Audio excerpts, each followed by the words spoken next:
ম্যাথের জন্য আসলে আমি কোন বইটা ফলো করি, কোন বইটা থেকে ম্যাথ করি, এটা অনেকেই জানতে চেয়েছেন। যদিও আমি আমার প্রিভিয়াস যে ভিডিওগুলো আছে সেই ভিডিওতে অনেকবার বলে দিছি, তারপরে হচ্ছে অনেকে জানতে চেয়েছেন, তো তাদের জন্য আসলে বলে দিই যে আমার কাছে একটা আছে, সেটা হচ্ছে সায়েন্সের বই।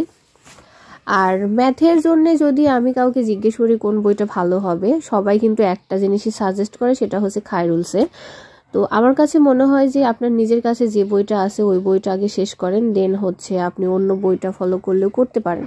যেহেতু আমি অনেক আগেই হচ্ছে সায়েন্সের বইটা কিনে রাখছিলাম, সো আমি আর খায়রুলসের বইটা কিনে নাই, এই বইটাতেই আমি প্র্যাকটিস করতেছি। আর এখানে 6 থেকে শুরু করে দ্বাদশ শ্রেণীর সবার হচ্ছে কোশ্চেন এখানে সুন্দরভাবে দেওয়া আছে।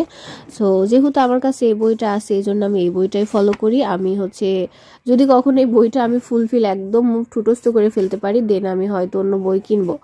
সো সবার সাজেশন মতে খায়রুলসেরটা অনেক ভালো, বাট আমার কাছে এটা আছে, সো আমি এটাই প্র্যাকটিস করি। আর আজকের স্লটে আছে আমার সরল সুদ, যেমন এখানে হচ্ছে সুন্দরভাবে দেওয়া আছে, মানে এখানে অনেকগুলা পার্ট আছে, চক্রবৃদ্ধি সুদেরই অনেক পার্ট আছে। যেমন আজকে করব আমি সরল সুদ, সরল সুদের হচ্ছে এতগুলা দেওয়া আছে, দেন হচ্ছে এখানে হচ্ছে চক্রবৃদ্ধি সুদ 9-এ।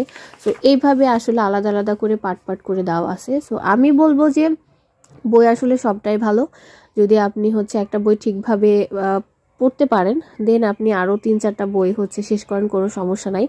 বাট একটা শেষ না করে আর একজনের থেকে সাজেশন নিয়ে আর একটা বই কিনে জাস্ট টেবিল ফিল আপ করলে আসলে ওইটাতে কোনোই লাভ হবে না, আপনি যত ভালোই বই কিনেন। সো যে কোনো একটা বই কিনেন, এক সেট বই কিনেন, দেন ওইটা শেষ করেন, তারপরে আপনি হচ্ছে অন্য আরও বই ফলো করলেও করতে পারেন।